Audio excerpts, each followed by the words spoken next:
So, how you been? Great, fantastic, actually. Sitting here in LA, surviving some of this tumultuous weather, but working away. Nice.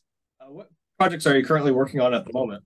I'm working on a mini series called The Sterling Affairs about the let's call it the downfall of Donald Sterling, who owned the Clippers. Happened about 8 years ago, over racist comments and things, part of everything that's sort of going on right now. Uh, and An interesting story about a generation that doesn't really understand, be part of my father's generation, that the consequences for attitudes and things that have shifted and that they haven't really caught up with the times. So it's an interesting story. It's wonderful. It has Ed O'Neill in it, Jackie Weaver, Lawrence Fishburne, others, me. Very cool. Very cool. Now, it's been almost 25 years since Major League came out. Right. If I got that, did I get that right? 25, let's see. No, 86. No. Third it was like in 87 or 88. So that'd be 12, 20. We're 35 years. I mean, we're getting up Sorry about that. 23 years, 33 years. Yeah. 20, 30, almost 35 years. Do you look back on Major League? What was your favorite part filming Major League? Uh, I mean, all parts of it. Making the actual movie that we made was really fun, good, great script by David Ward. But working with the guys. In fact, I'm going to be seeing Tom and Charlie this weekend. We're all going to Houston for some personal appearance stuff. So it's be the first time we've been together in quite a while. So it just was a fun memory. Just a you know. It was just a fun film to make. A lot of great people came out of it. Wesley Snipes, Dennis Haysbert, it was great. Sounds very fun. Now, you have been in shows like Psych, LA Law, and Star Trek Next Generation. Throughout shows that you've been in, do you have a favorite character that you've portrayed? No, absolutely not. No, I love all my characters. It's like my children. I love all my children equally. I really don't, and I can never. I've had better times doing some things. Major League was more fun than a little small movie that was shot for I don't know, for nothing somewhere and never was seen. But I enjoy all my characters. And in the moment, I suppose that, if you're with one of your children, you're like, I like this one the best. But really, when I sit back, I enjoy all of them. There have been very few. The only ones I've not enjoyed are ones I haven't really put the work into. If I haven't done the work, if I've sort of, yeah, if I've been a little bit lazy, and that happens, over the course of a career, something doesn't really turn you on as you get into it, or personal situations in your life, you find you give them the best you can, but maybe they don't get the heart and soul that everybody wants. Fully understand. I'm the same way with one of my drawings that I've been doing. I work at a company called Slapstick in Columbus, Ohio, Mm-hmm. and I'm a graphic designer down there. I make illustrations for magazines. You could find some of them on my Instagram. Right. And speaking of Columbus, you were actually in Columbus a few years ago filming a movie called Cadia Within, one of my favorite movies. And Wow. I've watched it 5 times this week. Wow. Well, that's five It is times my more than favorite me. movie. No, that's uh no, it's a wonderful little movie. I got a call out of the blue by a local fellow down there, Cedric. And uh you know, my representatives, they got the call and they said, Corbin, this is like, they get a lot of calls about a lot of people. And for some reason, and I can't say why, I hadn't even seen the script. I said, let me see the script. They go, what are you talking about? There's like no money. Is there a reason you want to go to Columbus? What do you, and I just said, I can't tell you why. And, and then when, he put together this little deal, which was, again, it wasn't about money. It wasn't about anything. They said, Corbin, you can't go do this. This is going to be shot at this guy's house. I said, you know what? I'm going to go do it. I just kept moving forward. And I got there.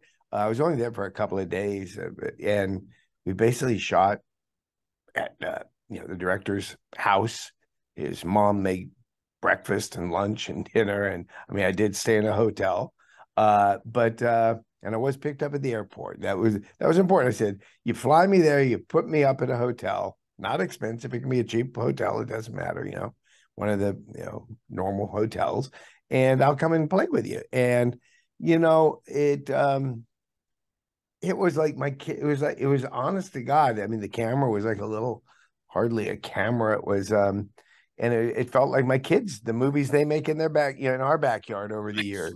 Although it was a little bit more professional than that, though they made some good movies, my kids, in our backyard, and I was always the star of them. But it was a great little story and a wonderful. Everybody was so thrilled that I came there, and it just I thought, this is. I've been so blessed with things that I'm actually really happy being here. You asked about good experiences. That's not Major League or LA Law or Psych or any of that, but it's one of my better experiences. And the kindness has been going back and forth between us for years. We are half a dozen times a year. We're in not constant. We're in dialogue and conversation. And anyway, so it was a wonderful experience. But anyway, what was your favorite scene? My favorite scene is where you guys are having dinner and it's City Barbecue. Yeah. And you guys are just having a pleasant conversation, and it's their youngest cousin, and he's talking that he wants to join the basketball team, and you're giving him advice. What I love about that scene, it reminds me of things because both my grandparents on my mother's side and my dad's side, like when I'm asking him questions about whether it's film or just life, they always give me certain advice, and you just put me in mind of one of those characters. Oh, well, yeah. I mean, that's was my role in Psych all along, really, advice. When you get older, that is, well, in life, I mean, that becomes our job, it is. And even when making that thing, it's, I'll sit there and I'd say, you sure you want that angle? Do you want to do it like this? Or, I enjoy that role. In fact, I get a lot of those roles, of, not the wise old sage necessarily and beads and braided hair, but because that's clearly not me. But there is a certain thing about wisdom, good and bad. The potholes, and the fields to explore. But I enjoy those roles where I get to share wisdom. And I was watching a movie on Disney Plus yesterday. It's called The Big Year. Something I didn't notice about it, but you actually have a small part in Yeah, that very movie. low. It was during while I was filming Psych up in Vancouver. I got a call, and there was a movie. They were literally shooting at the studios where we were, and asked me if I'd like to go over and do. I don't know if they called me up or I was wandering around the stages, and somebody said, "Do you want to go do this little role?" But it was fun. That was Steve Martin and Jack Black, who's the sweetest man. Steve is an old buddy. Jack Black was just an incredibly kind, fun person to be with. And for 2 seconds, I'm flying this helicopter. I mean, I was in the movie. Not really, but yeah. So you weren't flying the helicopter; it was green screened. Yes. Yeah, that was on stage. Oh, do you think I was in a helicopter? Good. Well, I mean, ever since I saw Top Gun Maverick, they made everybody get a pilot's license in that movie, Yeah. and they were actually flying F-18. So I just figured, like, were you actually flying a helicopter, or were you in a green screen? No, not flying toward those hillsides and cliffs. No, that was a green screen on a very big rig, by the way. But no, that was in fact, the joystick at one point, I made a joke, and because the joystick was like not really connected to anything, it was connected to like an Apple box. And I like pulled that one. Oh boy, we're in trouble now. Like it wasn't even part of the helicopter. That was well done. That was well done. Yeah, it was good. That was fun though. That was a good day. Now, for people who want to go into the acting business, whether it's theater or television or film, is there any advice you would like to give to fellow actors who want to go into the field? Yeah, really very simple advice. Train, and train, and keep training. Uh the because, as my mother told me when I decided to do it, she was an actress.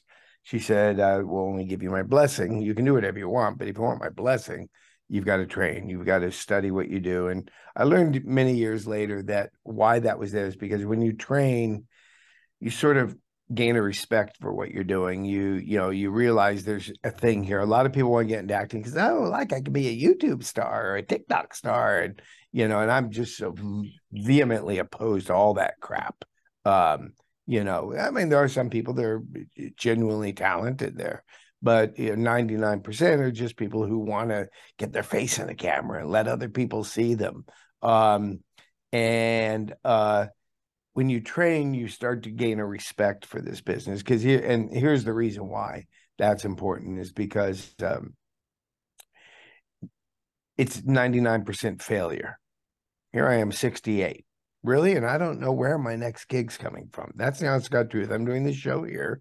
I don't know what I'm doing next month. And I may do nothing for next month. And I'm okay because I've worked quite a bit and I've been able to save and I don't have to work, if you will. But as far as wanting to work and wanting to do what I do, I don't know where it's coming from.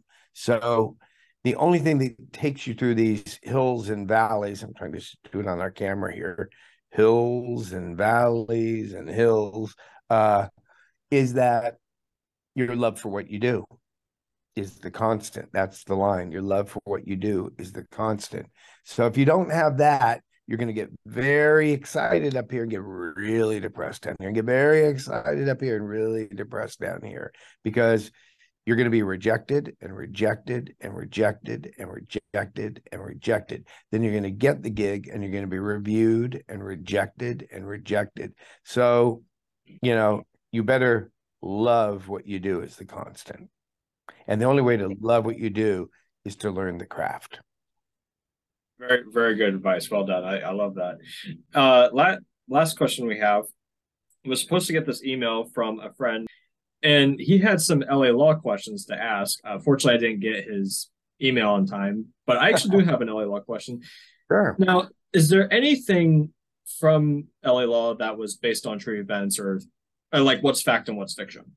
Well, I mean, everything is based on true events. Really, life is based on true events. I mean, did they actually pick stories from the headlines? No, we were not that show.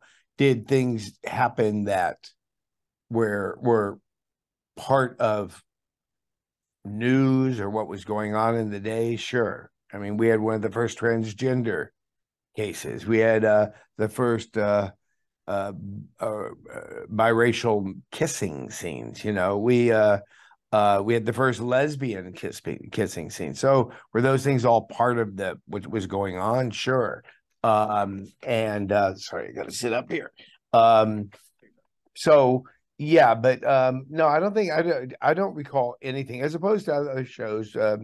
I think all the what do you call them, the CSIs. I think there's a little bit more. Some of those real procedural cop shows take stuff, inspired by, I'm not going to say they're stealing from, they're inspired by, the train robbery, the brutal attack in Brooklyn.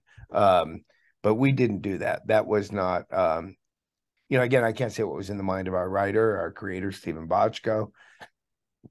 God rest his incredible soul. But I don't think that was really his was. It's funny, things happened after. I always hear like people became lawyers because of us. It's always like because of what the show was. People bought Porsches because I drove them. But people started wearing suits the way we did. But I think it was more of people followed what we did rather than us try to follow what was happening. Certainly. Yeah. Certainly. Well, Mr. Bernsen, thank you very much for being on today's episode. It's been a pleasure. I've been dreaming about this since I was a sophomore in college. Dreaming about me sitting here with this funny looking sofa behind me? No, not that. I mean, I dreamed of having you as a guest on my show. Well, I had hair when you started dreaming, if it's that far back. I mean, how old are you? I am 23. You're only 23? I'm 23. How old do you think I was? Probably about 35. No, it's I'm a little not 35. hard to tell here. You look like you're 35. Are you wearing a toupee? No. Are you wearing a toupee? No. What? No, Freelance. it's my actual Uh, hair. God, that's such nice hair, man.